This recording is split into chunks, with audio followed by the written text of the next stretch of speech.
साहित्य साधिका समिति द्वारा सोमवार को नागरी प्रचारणी सभा परिसर में धूमधाम से हरियाली तीज उत्सव मनाया गया। महिला साहित्यकारों ने हरे हरे परिधानों में हरितिमा को साकार करते हुए आनंददायी पलों को साझा किया। डॉक्टर सचिव यशोधरा यादव यशो ने मनोभाव यूं व्यक्त किए, आया मन भाव सावन शिव शक्ति का है अर्चन, हरियाली चहूं और बिछी आनंदित मन का आंगन। कार्यक्रम में नारी सशक्तिकरण की मिसाल उपन्यास गाथा पंचकन्या की रचनाकार, आगरा में पली बड़ी किंतु वर्तमान में गाजियाबाद निवासी वरिष्ठ साहित्यकार रेणु अंशुल को सारस्वत सम्मान प्रदान किया गया। आज हम लोग सारस्वत सम्मान दे रहे हैं रेणु अंशुल जी को, और आपकी साहित्य सेवाओं को हमने जाना तो हमें लगा कि हमें इनका सम्मान करना चाहिए, तो हमने इन्हें आमंत्रित किया और ये खुशी से तैयार हो गई। ये हम लोगों के लिए सौभाग्य की बात है। आज के हरियाली तीज का मुख्य आकर्षण क्या रहा? हरियाली तीज का मुख्य आकर्षण गाना बजाना, सावन के गीत, वर्षा पर कविताएं। आज मुझे यहाँ सम्मान के लिए बुलाया गया है साहित्य साधिका समिति की तरफ से, और मैं बहुत खुश हूँ क्योंकि ऐसे मौके किसी भी रचनाकार की ज़िंदगी में बहुत खुशियाँ लाते हैं। उसे और क्या चाहिए?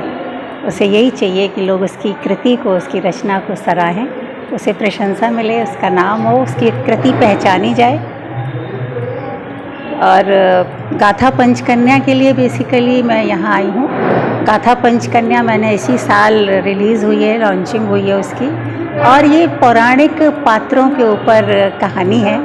आप सभी ने सुना होगा कि हमारी जो पंचकन्या है उन्हें शास्त्रों में बहुत पवित्र माना गया है, और ऐसा कहा जाता है कि अगर कोई सुबह उठकर इनका चेहरा देख ले तो उसका दिन बहुत शुभ होता है।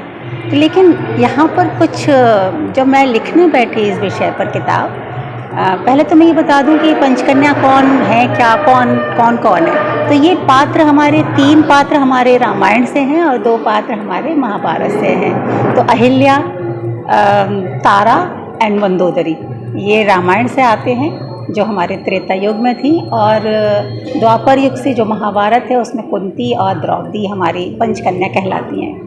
तो इस विषय पर एक थोड़ा सा लोगों में प्रश्न रहा अनसुलझा सा कि परपुरुष के साथ होने पर भी इन कन्याओं को पवित्र क्यों कहा जाता है। तो बहुत सारी रिसर्च हुई इस विषय में, और मैंने भी जब इस विषय पर लिखना शुरू किया तो मुझे लगा कि इस विषय को सुलझाना बहुत ज़रूरी है। तो और आज हमारा जो कार्यक्रम हो रहा है वो तीजों का हो रहा है, हरियाली तीज का।